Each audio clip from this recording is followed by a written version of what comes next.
Question है NEET exam 2026 से। क्या पूछा गया है क्वेश्चन में, ध्यान से देखें।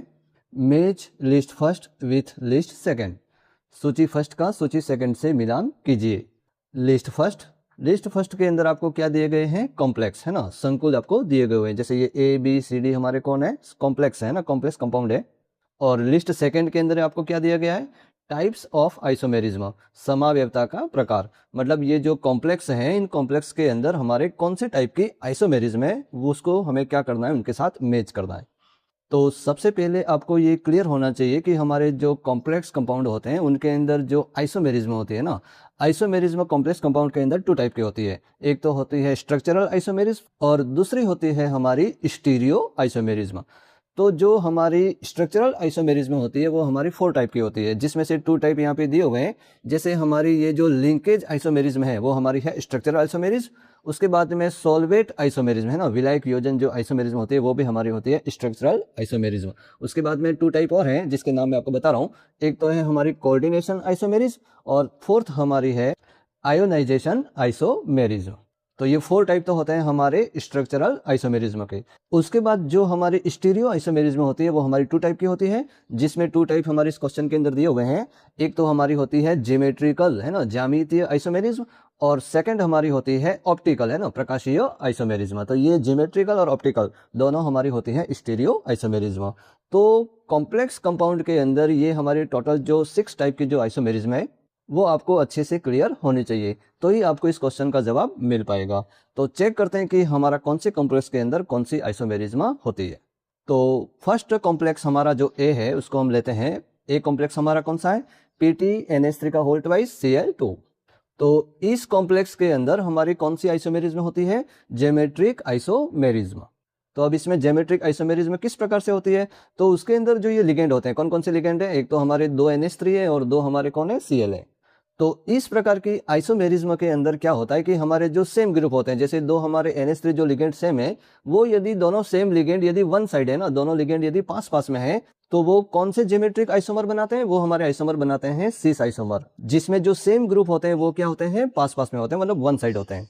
और उसके बाद जो इसका सेकंड स्ट्रक्चर होता है वो हमारा होता है ट्रांस है ना, ट्रांस आइसोमर जो होते हैं उसके अंदर क्या होता है कि जो सेम जो लिगेंड होते हैं, जैसे NH3 हमारे सेम लिगेंड है, तो वो आपस में एक दूसरे के क्या होते हैं, ऑपोजिट साइड में होते हैं।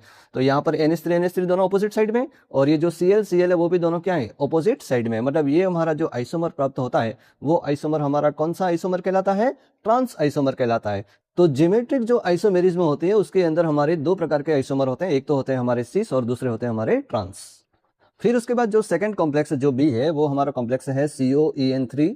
तो यहाँ पर ये जो लिगेंड है EN मतलब हमारा होता है इथाइलिन डायमीन। इथाइलिन डायमीन जो होता है वो कॉम्प्लेक्स के साथ में 2 कोऑर्डिनेट बॉन्ड बनाता है ना। जैसे यहाँ पर ये जो कोबाल्ट जो हमारा जो सेंट्रल एटम है उसके साथ में जो इथाइलिन डायमीन है वो हमारे कितने बॉन्ड बना रहा है, 2 बॉन्ड बना रहा है। तो ये हमारा है डाइडेंटेट लिगेंड है ना, द्विदंतुर लिगेंड कहते हैं इसको, मतलब एक लिगेंड है वो 2 कोऑर्डिनेट बॉन्ड बनाता है। तो COEN3 के अंदर जो स्ट्रक्चर हमारा बनता है वो स्ट्रक्चर आपके सामने है। अब ये जो स्ट्रक्चर बन रहा है उस स्ट्रक्चर का यदि हम क्या बनाएं, मिरर इमेज बनाएं, तो मिरर इमेज बनाए तो हमें इस प्रकार का स्ट्रक्चर प्राप्त होता है। अब ये दोनों जो मिरर इमेज जो है उन दोनों को यदि हम एक दूसरे के ऊपर हम रखते हैं तो वो आपस में अध्यारोपित नहीं होते हैं। अध्यारोपित मतलब सुपर इम्पॉसिबल होते नहीं है। तो मिरर इमेज यदि हमारे अध्यारोपित होते नहीं है तो उसके अंदर जो आइसोमेरिज्म होती है वो हमारी आइसोमेरिज्म कौन सी होती है, ऑप्टिकल आइसोमेरिज्म उनके अंदर पाई जाती है। फिर उसके बाद हमारा जो सी वाला कॉम्प्लेक्स है उसको चेक करते हैं। कॉम्प्लेक्स हमारा कौन सा है, CONH3 5NO2Cl2। तो ये जो कॉम्प्लेक्स है उस कॉम्प्लेक्स का स्ट्रक्चर यहाँ पर दिया हुआ है, ध्यान से देखें। यहाँ पर क्या हो रहा है कि यहाँ पर ये जो लिगेंड है हमारा कौन सा लिगेंड है, ये NO2 लिगेंड। तो ये जो NO2 लिगेंड है उसको आप ध्यान से देखें कि यहाँ पे इस वाले कॉम्प्लेक्स के अंदर जो कोबाल्ट के साथ में जो कोऑर्डिनेट बॉन्ड बना रहा है वो कौन बना रहा है, हमारा नाइट्रोजन बना रहा है। और इस वाले कॉम्प्लेक्स के अंदर आप ध्यान से देखें कि यहाँ पर कोबाल्ट के साथ जो कोऑर्डिनेट बॉन्ड बना रहा है वो कौन बना रहा है, ऑक्सीजन बना रहा है। मतलब एक ही लिगेंड के अंदर 2 एटम ऐसे हैं जो अलग अलग कोऑर्डिनेट बॉन्ड बना सकते हैं। तो इस प्रकार के जो लिगेंड होते हैं उनको हम कहते हैं एम्बीडेंटेड लिगेंड, उभयदंती लिगेंड।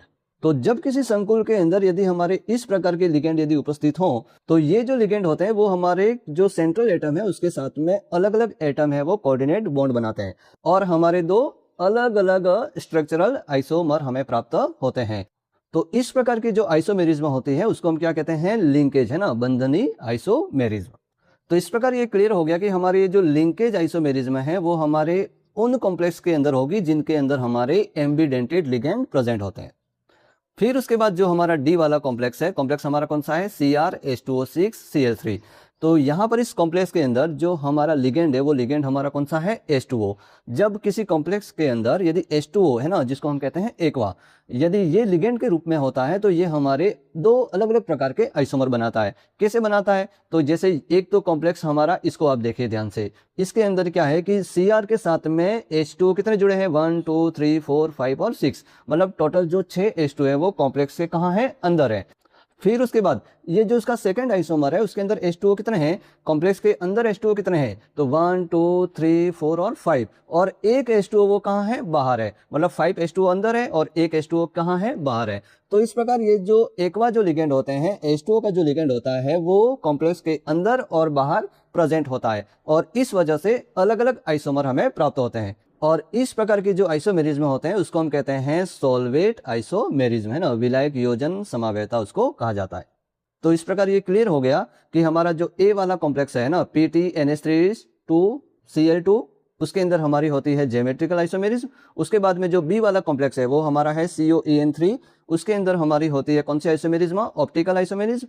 सी वाले के अंदर हमारी होती है कौन सी आइसोमेरिज्म, लिंकेज आइसोमेरिज्म, और डी वाले के अंदर होती है हमारी सोलवेट आइसोमेरिज्म।